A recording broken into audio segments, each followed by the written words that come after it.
It's time for Bringing the Heat. I don't think one player will influence things as much as you might think. Yeah. With Kade Moore and Elijah Mosier. It makes another team it's near to impossible to beat anybody. Minnesota time and time again cannot win in the postseason. Don't want to let people know what I'm thinking and what knowledge I can share to everybody. Or our lack of knowledge. Welcome back into Bring the Heat, Elijah Mosier alongside Kade Moore. And this week's episode a little bit different than usual. We have not talked over anything we're going to talk about this week. This is going to be 49 minutes of just talking about what's come through our heads, what's on our mind throughout the last week. And so what happens in this episode, none of us knows what to expect. But Kade, start us off. What's the first thing on your mind this week? The first thing I would say was on my mind was the European Championship soccer. That's what I've been paying a lot of attention to when I've had a chance to watch it.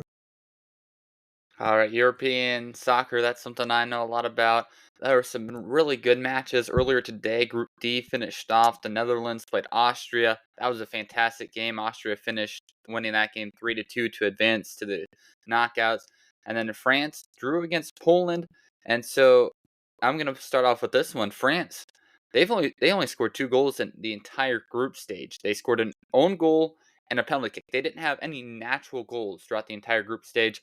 A little concerning. I don't know what else has stuck out to you throughout the Euros, but really exciting. And Hungary narrowly got past Scotland in extra time earlier this week. It's been really exciting.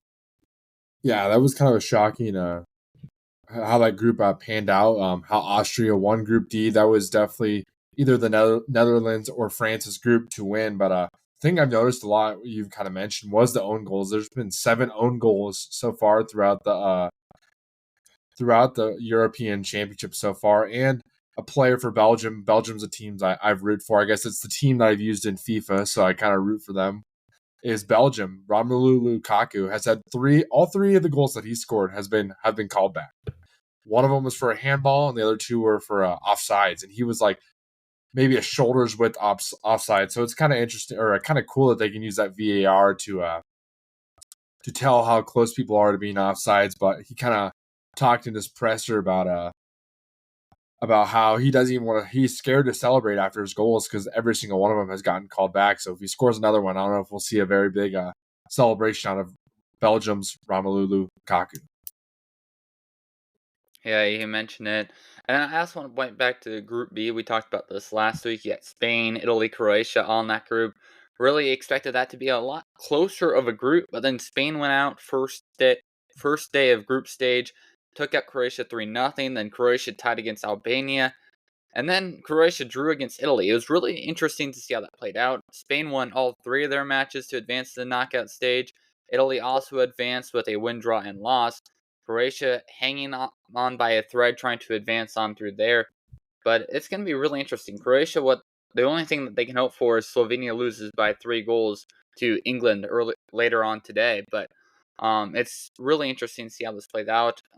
And I don't know what else you got here on the Euro side of things, trying to keep things tight and compact. How about Romania? They beat Ukraine 3-0, and then they lost to Belgium. Slovakia beat Belgium 1-0. It's been very interesting how the Euros have played out so far. Yeah, it's been interesting so far. Yeah, I would definitely say Croatia with Luka Modric has definitely underperformed a little bit, but it's kind of tough. We knew it was going to be tough for them to either get first or second in that group, but Spain has definitely been the most dominant team so far throughout the Euros. They are definitely my favorites right now. And then England, a team to me, has struggled right now. Even though they are leading the group to England standards, they have struggled, people said. Even tying a game and then winning the first game 1-0, people thinking with how talented their team is, they needed to have more dominant scoreline. So we're going to see how England does today against Slovenia. But yeah, that Group E is definitely super competitive so far. Every single team has won a game so far, all tied up at 3. So that's going to be a fun 2 matches to watch here coming up tomorrow when that group concludes. And so there we go. I'm going to go with Spain. It's Spain's Euros to lose. They've just been the most dominant throughout this entire Euro group stage. But moving on here, I'm going to go ahead and go with this one. for the first, well, I'm not going to say for the first time, but we did have a couple of firsts last night. This is why we're recording on Tuesday instead of Monday. For the first time in school history and franchise history, Tennessee has won the Men's College World Series, and the Florida Panthers, in their 30-year history, has won the NHL Stanley Cup. Both of those very exciting. Where do you want to go with that? We'll go with the Men's College World Series. I don't really have a lot of analytics on baseball in the Men's College World Series, but I can talk about how impressive Tennessee has been throughout the season, winning 60 games throughout the year, and how they were able. Both teams yesterday, I don't know how they even played yesterday. It was 104 degrees in Omaha, Nebraska yesterday, so I didn't have a whole lot of rooting interest in this game because two SEC schools, but you could say I was rooting maybe a little bit towards Tennessee with Trev Alberts going to Texas A&M, so I was rooting a little bit for Tennessee. But what a game that was last night with Tennessee winning. That was quite the finish in the ninth inning there. Well, I'll tell you what. It was 13 years since Tennessee had made the NCAA tourney whenever they hired Tony Vitello. Since then, they've had 5 straight tournament berths.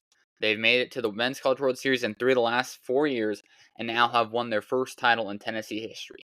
Don Bargo also is the first Omaha native to win the Men's College World Series since 2004.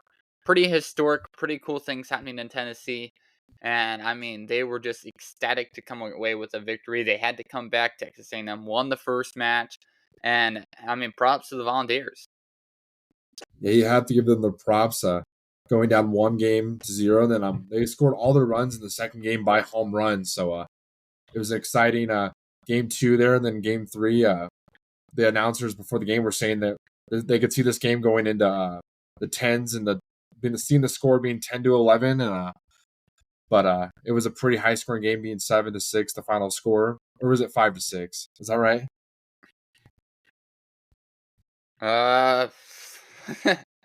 Man, I'll we're put gonna myself slow on the down. We spot. were doing really good. 5-6. I was right. 5-6. But the thing I noticed before the game, the over under for the runs scored was 10.5, and the runs scored were 11. So it's kind of spooky how Vegas gets that nearly right every time. So, but what a game that was! The finish. Tennessee had that wild pitch, which brought in a Texas A&M runner in that top of the ninth inning, and I was like, oh my gosh, if this Texas A&M guy, he had nobody on base, if he hits a home run, he ties the game and he forces it into the bottom of the ninth inning. But he ended up striking him out and finishing off the game. So I'm excited. Or it was exciting to see Tennessee finally win their first College World Series. All right, to the other final from last night. Gonna head on to the ice, and let me tell you this: this was the first Game 7 in the NHL, MLB, or NBA Finals post-COVID. 1,699 days is the longest gap ever between Game 7s, and from one of those to the next Game 7 in a different. And so that speaks to where we've been in the finals history. It's been one conference dominating per se. And now you bring it in, we had the Panthers up 3-0. Edmonton comes back, and they were the third team to force a Game 7 in the Stanley Cup Finals after going down 0-3 and they're the first since 1945. It's crazy how it's been done. And it just speaks to the volumes of what Edmonton put into their effort in trying to get back in this. And I said last week, I thought that the 8-1 game would mean that Florida would come back and kick Edmonton in the face. And no, it just swung momentum. And I wasn't expecting that to happen, but it swung momentum more than maybe a lot of people expected. And heartbreak for Edmonton in the end, but that was a fantastic game. Yeah, what a game that was last night. In that first period, Florida scored, and then about a minute and a half later, Edmonton ties it back up. But you have to give props to Edmonton no matter what. They were down 3-0. They could have just threw in the towel, but they fought back, won 3 straight games, and forced that Game 7. But it would have been a heartbreaker for either team to lose. Obviously, it's the Stanley Cup, but this one just meant a little more than I feel like past ones. With Edmonton coming back down 3-0, then tying it back up 3-3, and with Florida losing in the Stanley Cup last year, and then finally winning it this year. If Florida would have lost this year after being up 3-0 and losing back-to-back years, it would have been heartbreaking. And then for Edmonton fighting on the way back. But what a series that was and what a game that was last night. Florida's defense was the reason why they really won that game. They didn't allow a lot of shot attempts there in the second and third periods for Edmonton, and you have to give credit to Bob Broski, their goalie, for how many stellar saves that he made throughout the second part of the game. Yeah, and continuing on with that conversation, Connor McDavid ended up being the 6th playoff MVP of the losing team and the second non-goalie. He definitely earned it. He got his team back into the series, although he didn't score any points in game 6 or 7, but he did come away with just one of the amazing postseasons, and it was incredible what he was able to do. And I'm looking for that stat right now because I bookmarked it, but I didn't actually write it down whenever I was copying down my notes quickly before we started. But just what a series, what an effort from Connor McDavid. He really gave it his all in trying to get it done. And I just don't know if there's much else to say. And I'm seeing if I can get to it quickly, but I'll let you know if I have it here. On the other hand, I do want to bring this up. Okay, I gotta go to this. The Canadian Football League has had a U.S.-based team win its Grey Cup more recently than a Canadian-based team has won the NHL Stanley Cup. Not sure if you saw that one coming, but there you go. I did not know that one was coming, but when I was listening to it was either Get Up or SportsCenter, it's been 31 years since the Canadian team has won the Stanley Cup, and that stat really shocked me with how big Canada how big hockey is in Canada. But Connor McDavid, what you kind of said is what a historical playoff run that he had. I think he scored, I think it was 42 points total is what he finished with points that he had.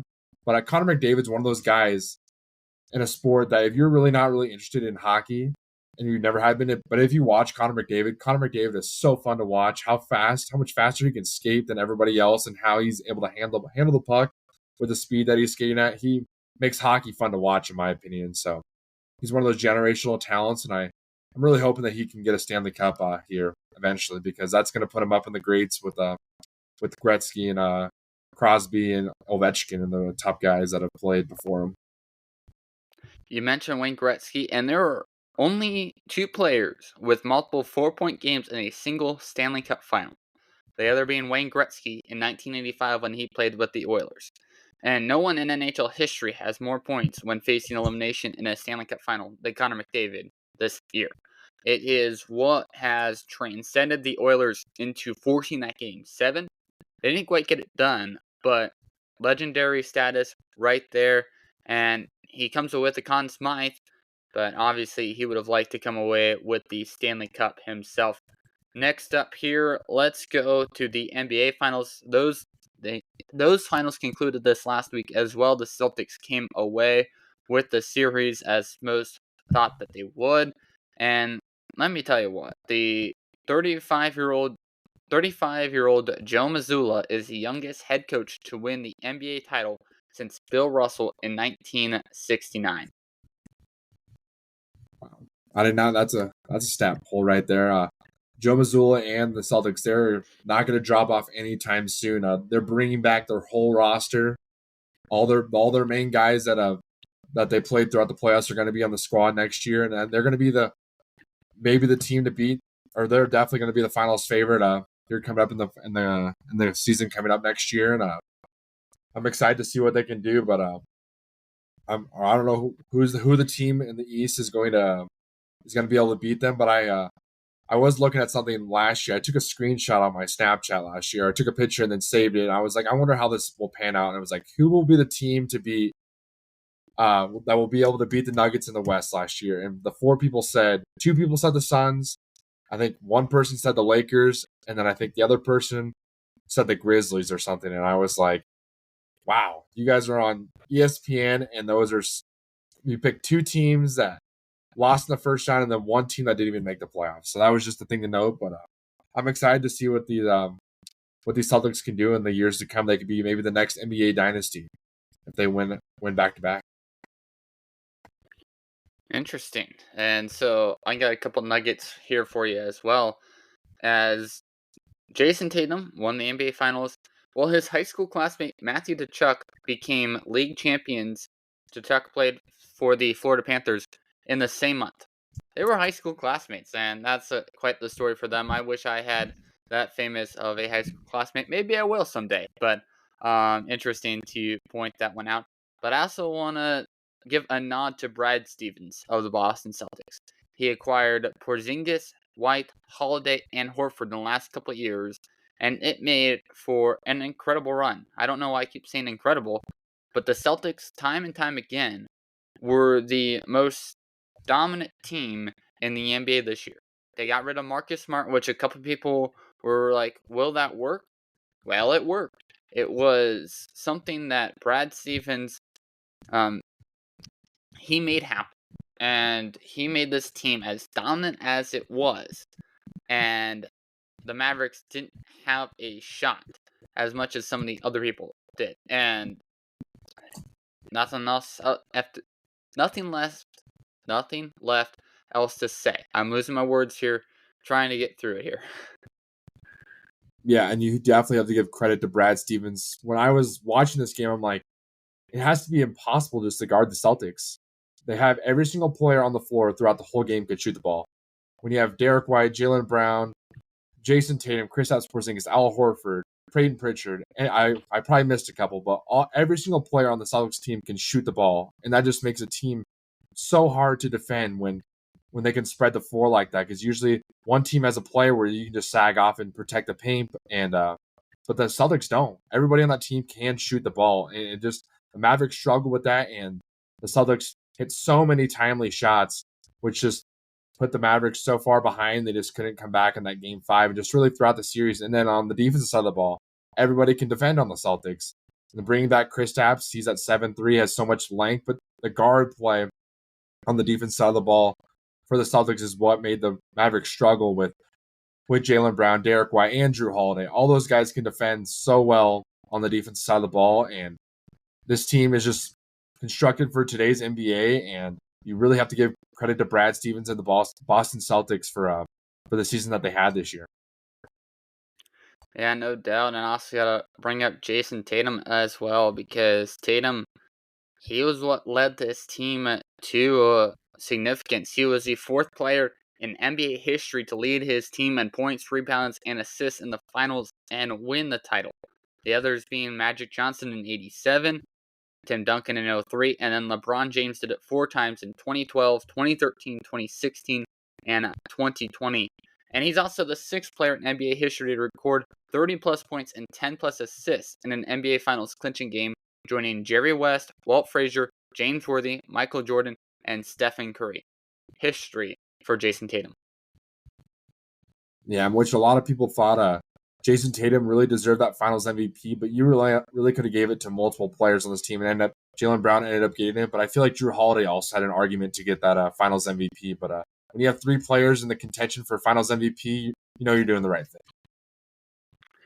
All right, we're down to 31 minutes here. If you're wondering why we're counting down, well, we have hit the busy time in each of our lives, and so we're trying to get through it. What else is on your mind this week, Kade? Well, we had the Travelers Championship in men's golf. I'm glad you brought that up. Do you want to touch on Cameron Young, or do you want to go with Scottie Scheffler first?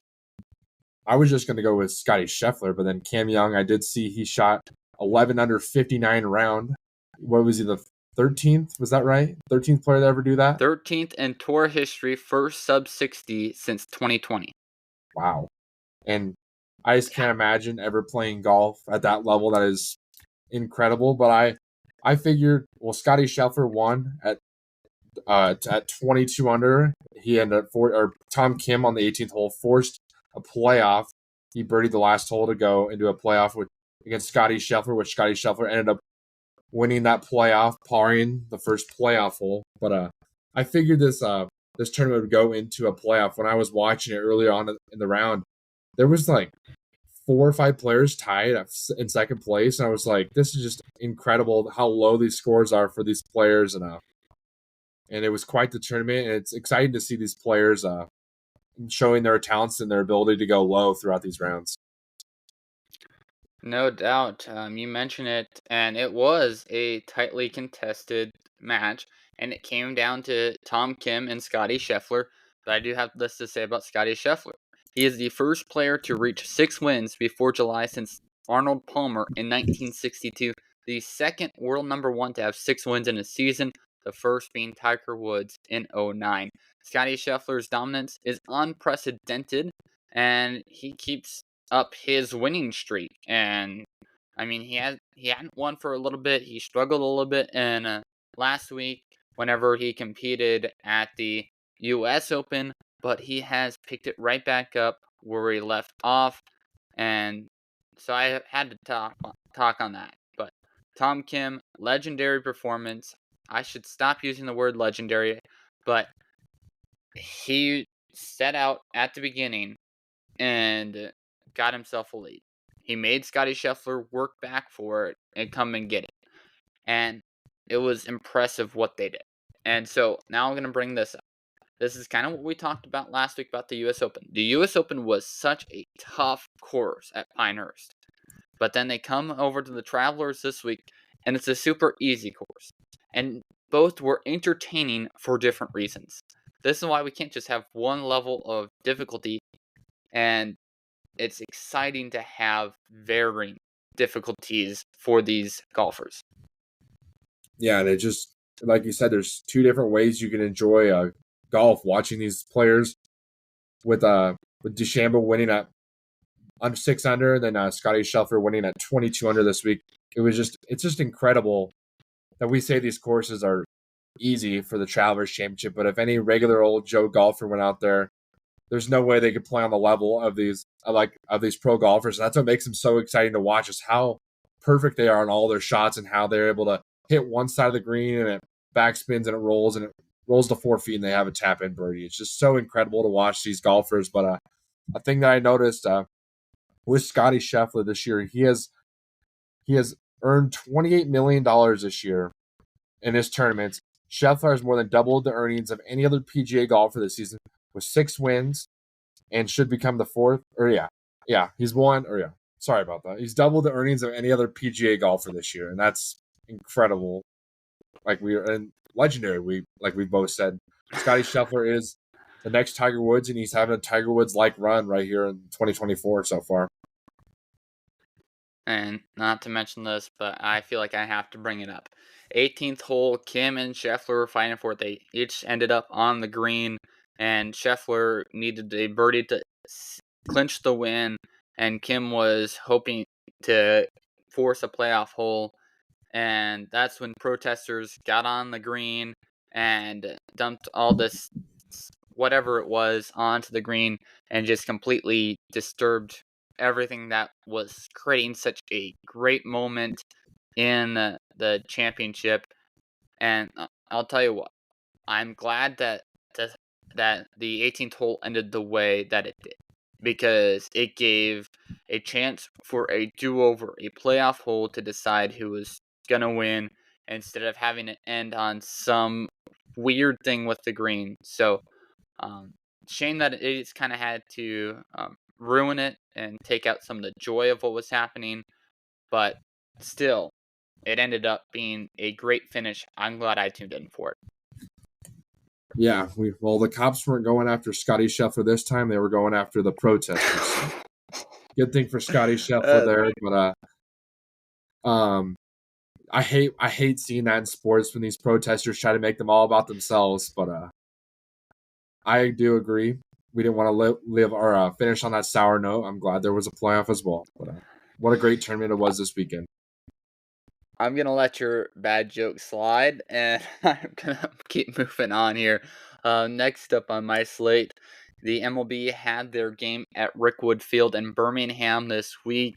It coincides with the passing of legendary Giants player and Willie Mays.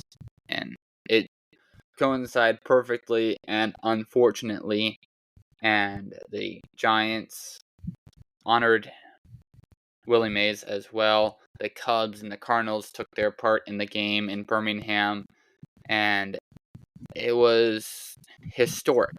That is the word for it. Great moment.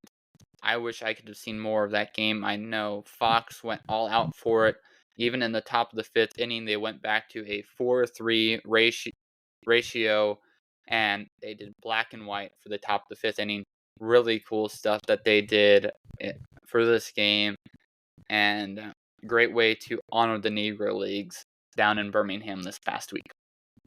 Yeah, it was. I was able to flip on and watch like bits and pieces of it, and it was super cool to watch it on TV with the backdrop that they had for the game, and it was super historic to have a game in Birmingham down where they used to play back in the 1940s and 50s, and it was super cool that Fox was able to honor them that way, and it was a super cool tribute. I love it when the major leagues or in NHL when they do different venues, it kind of spices the game up and it makes it really cool to watch. Yeah, so definitely need to mention on that, as well as the passing of legendary baseball player and icon Willie Mays. Played for the Giants for a long time, just in their first home game since his passing. All the players wore the number 24. Really cool to see there. Do you have something else on your slate that you want to talk about this week? Because I still got, I believe, 8 different tidbits of notes that I could talk about. I have a couple more. I have the Copa America soccer tournament. All right, Copa America, glad you brought that up. U.S. think it's done by Bolivia. Pulisic had this amazing goal early on to get the win.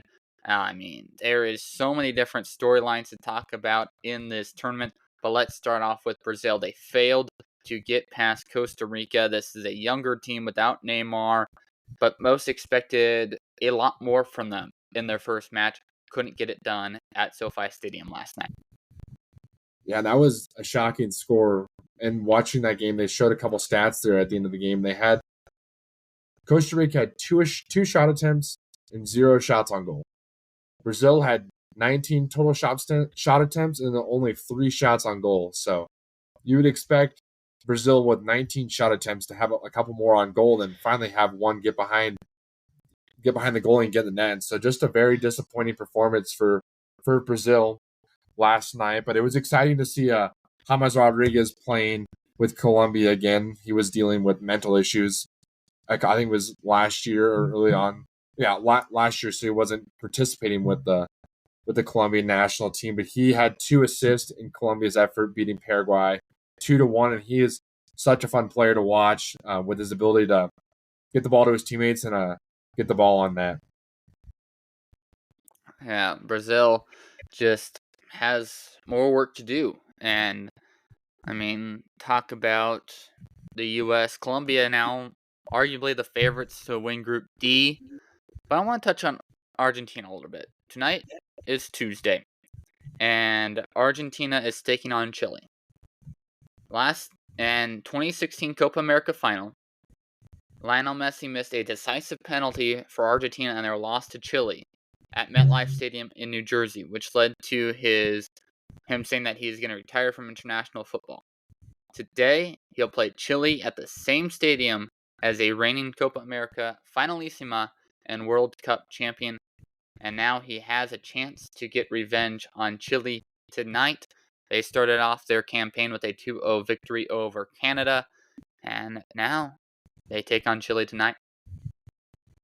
Yeah, watching that first game against Argentina when they played Canada, they had a lot of missed opportunities as well, as did the United States against Bolivia. They missed a lot of open shots. Messi was unable to get one in the net, but he had multiple chances, and he's probably going to want to get one and get his revenge against Chile. But watching the United States against Bolivia, obviously we had a clean sheet, 0 goals scored against us, only 2 goals scored.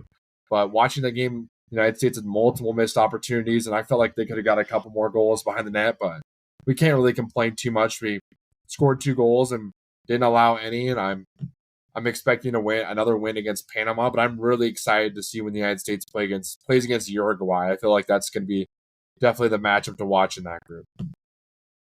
All right, let's take group by group. Group A, who is your favorite? I'm going with Argentina.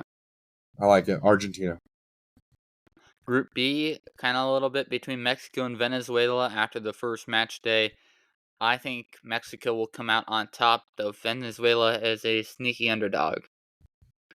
Yeah, Venezuela got the upset over Ecuador in that first game, which was definitely um, surprising. But Valencia, Ecuador's best player, had a high kick and kicked a guy in the face and got a red card early in the early part of that game. So they were playing a man down through most of that game. But I still like Mexico winning this group.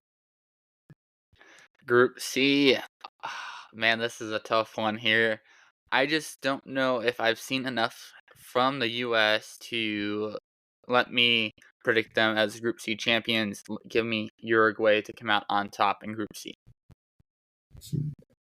I feel like I can't go against the United States, but I feel like it's going to be between Uruguay and the United States. Uruguay has not been playing their old star Luis Suarez, so maybe he'll get some PT here in these maybe in the game against the United States if they need some late goal scoring or against Bolivia. But I'm going to go with the United States in that one.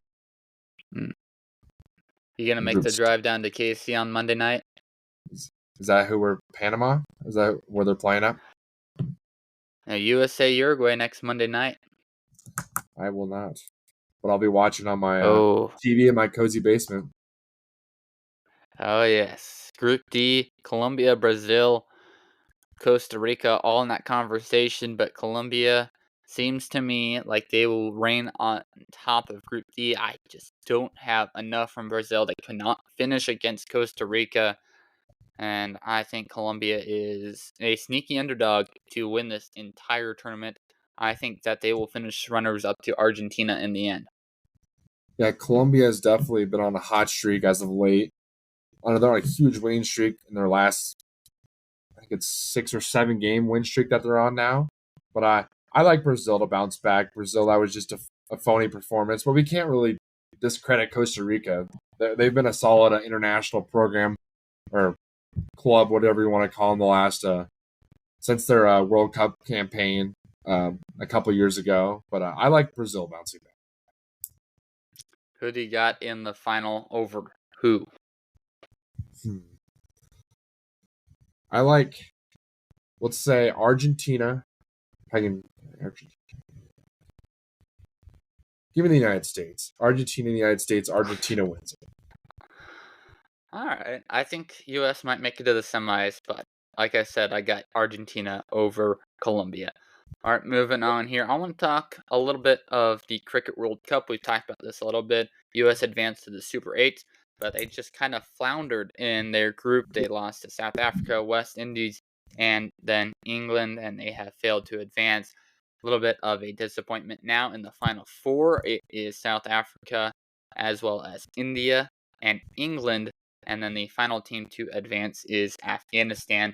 So really interesting things happening over there. But moving on quickly from that to the Olympics. A lot of Olympic qualifying matches being played this last week, as well as the swimming and the track trials. The gymnastic trials are coming up this next weekend as well. But I want to talk about LA 2028. This last week that they have announced that the gymnastics will take place at the Crypto.com Arena, basketball finals at the Intuit Dome, track at the LA Coliseum, swimming at SoFi Stadium, but then softball and canoe slalom all the way in Oklahoma City. What are your thoughts, Kate? I did not pick up on that. I didn't know that the Olympics were going to be in the United States in 2028, but that'll be exciting. We have Copa America this year in 2024. Then the World Cup's going to be here in 2026, and then the Olympics in 2028. So it's going to be a busy time here for international sports in the United States. But I'm excited to see how Wes Ferguson, obviously a former loper here in Kearney, and I'm excited to see how he does at the Olympic trials, and maybe he can get an outside chance of qualifying for the Olympics on Thursday. Yeah, he'll be qualifying on Thursday, like you just mentioned. Best of luck to Wes Ferguson. Also in UNK news, Alan Taylor and TJ Jamerson have committed to the UNK men's basketball team, growing the list of commits on the squad past 6. So good to know that they'll have a team this next year. as they lay in that subtle joke. But Marty Levinson doing a great job so far. Wanted to acknowledge that quickly. But I did see this pop up in the news recently. Alaska Anchorage is going to try and break UNK's record on November 16th with half-price tickets and several promotional giveaways. That's a quote from their site. The Seawolves will team with the Alaska School Activities Association to co-host the inaugural Alaska Volleyball Day. Following the day's state championship high school matches, the University of Alaska Anchorage will cap the evening by hosting rival Alaska Fairbanks. That record is set at 4,003. UNK just broke that record this last fall whenever they hosted Peru State. Very interesting times here, Kate. Yeah, and once Anchorage beats that record, UNK is just gonna beat it right over again, and they're gonna make some Nebraska people unhappy and be like, you don't like volleyball more than we do, and so then UNK is just gonna beat that immediately after. I feel like. Well, I did say this back when we were at our studios in Kearney. I said the opportunity is right there for that game against Washburn. You have that homecoming game against Pittsburgh State that afternoon. After that game is over, have a post-game tailgate, and then funnel everybody you can into the gates for the game against Washburn. Huge rivalry matchup. It's right there for the taking, but obviously it sounds like UNK will have to try and break that record in 2025. But interesting thing that I came across this last weekend. Any other notes you got here, Cade?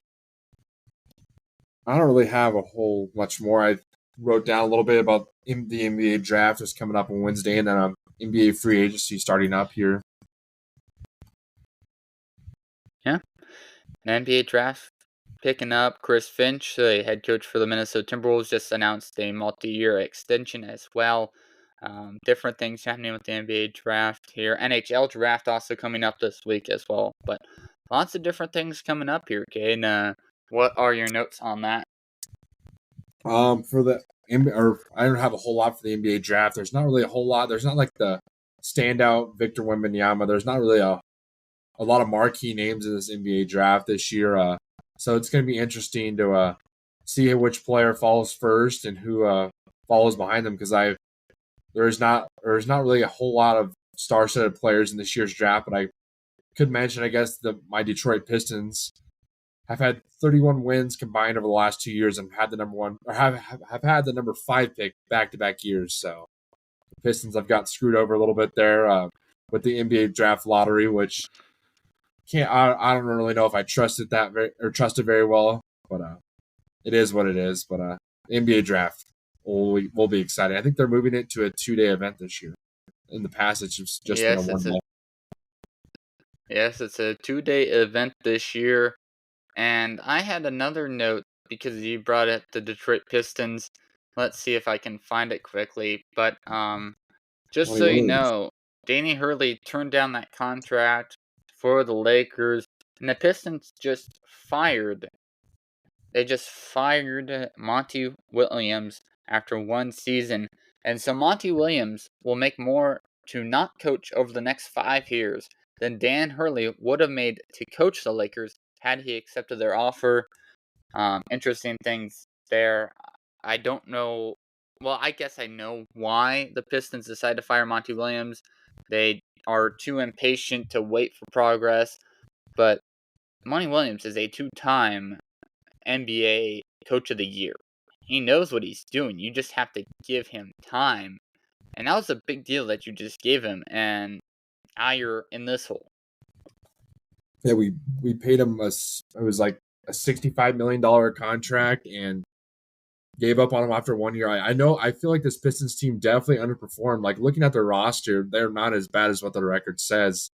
And that's what multiple people have told me, and that's what I think with their roster and how much young talent we have on this team. But I guess the Pistons just didn't want to wait any longer on Monty Williams. But if you didn't trust that guy well enough when you hired him, I don't know why we gave him so much money. It was just, the Pistons have obviously been struggling over the last almost 20 years now since their last NBA championship. But we're gonna see. We'll find out what the Pistons are, who they'll hire, and what we're gonna be able to do in the years to come. All right, we're into our final 10 minutes now, and this could get interesting because I'm going to open a can of worms here. But tonight is the WNBA Commissioner's Cup final, their version of the in-season tournament, in which the Minnesota Lynx will take on the New York Liberty in New York at 7 o'clock Central Time on Prime Video. What are your thoughts on that type of matchup? Big caliber matchup. Both these teams have been on a roll as of late. Both teams have been on a hot streak. That especially for the New York Liberty with Sabrina Ionescu and Brianna Stewart. Brianna Stewart has had a historical season so far. How she's been playing. I wish I had the stat with me. I think she had I don't know. It was some crazy stat that she had, but the New York Liberty have definitely been the number one team so far throughout the WNBA season. But I'm excited to see how this matchup unfolds. Which stat of Brianna Stewart do you want? Because she became the first player in WNBA history against the Sparks to record 20-plus points, 5-plus assists, and 5-plus blocks and a half. But then later on in that game, she also became the fourth player in WNBA history to drop 30-plus points, 5-plus assists, and 5-plus blocks in a game. The other three being Asia Wilson, Nafisa Collier, and Candace Parker. So, which of those stats do you want, Kade? You can have either one you want.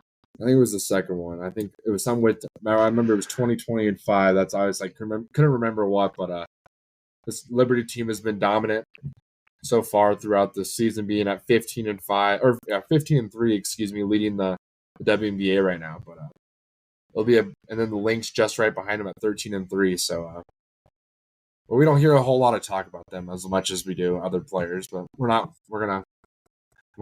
saying any names, but for the Liberty have definitely been the best team. So I think you got the Liberty in tonight's matchup. I got the Liberty. I'm assuming you got the Lynx. Got to take the Lynx here. Gotta see what can happen there. Gonna watch the game tonight? On Prime Video. It's on Prime Video? Yep. I don't think I have Prime Video, so I will not be able to watch it. But I'll watch. I'll definitely be watching Copa America for sure with Argentina. All right. We're down to our final 7 minutes here. We got through all of our notes in pretty fast fashion.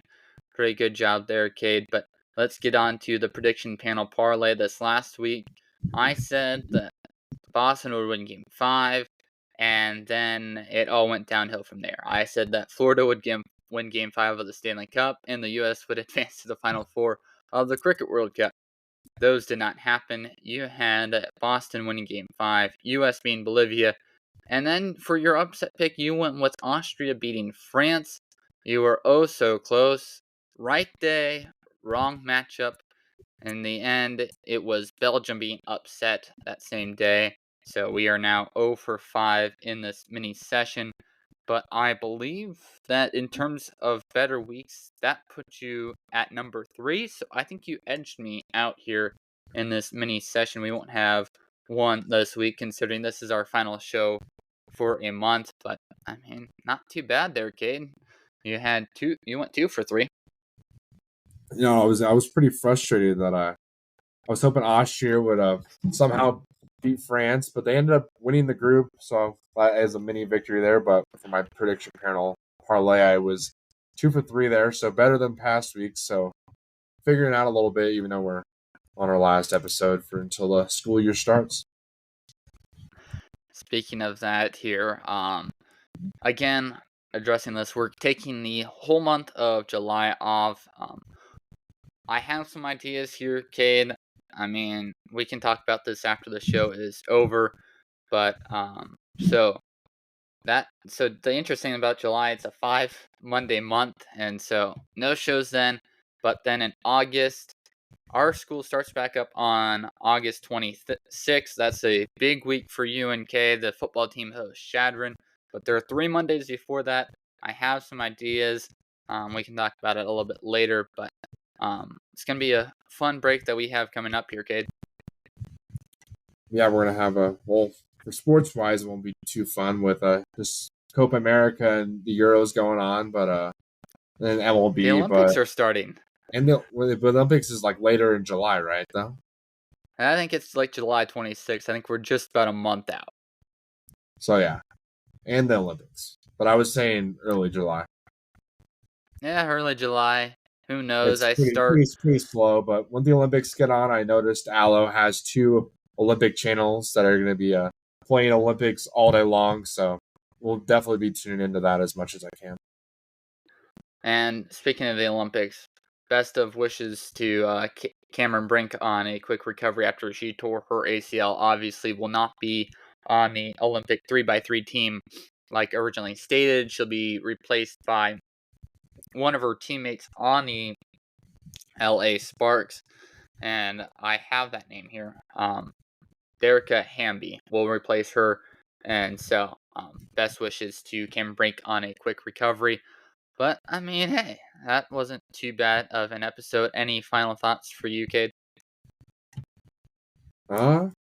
Nothing really, but I was just hoping that I could maybe get one prediction panel right, or one of my parlays, you would say, but I'm excited to Go see. right ahead. What's up? Go right ahead. Oh, well, you said that. Well, I don't know if you were doing it or not, because you said we were wrapping up the episode. If you want to try to get one right, go and try to get one right. I didn't really have one written down, but I guess we'll say the Liberty will win the Commissioner's Cup, wins the United States. Well, okay, I'll say the United States will win Group C. And what's another thing we could say? And wait a second here. I gotta look another group here. And we'll say that Belgium will win Group E. All right, just for the fun of it, I'm going to go this way. Just for the fun of it. Give me Spain to win the Euros. Give me Argentina over Colombia in the Copa America. And give me the Lynx to beat the Liberty tonight in the Commissioner's Cup. We'll see how it all shakes out. Now I can ask you for your final thoughts. But yeah, it's been fun doing bringing the heat here throughout the summer. I've had multiple great sporting events that we've covered, from the NBA Finals to the NHL Finals, and now that we've moved into and then finishing up the College World Series and for softball and baseball. But it's been fun talking sports on Mondays. All right, so for the final time until August, this will wrap it up for Bringing the Heat. We're going to take a month break. We can refresh our minds. We'll come back with hopefully better takes, with hopefully some more surprises, and I mean, it's going to be a lot of fun. But enjoy the next month. We'll miss you as well. But hey, we're not done yet. We got more to come, but I completely messed up that outro. Anyway, we'll catch you guys next time on Bringing the Heat. You've been listening to Bringing the Heat, a 91.1 KLPR sports production. You can listen to all episodes wherever you get your podcasts.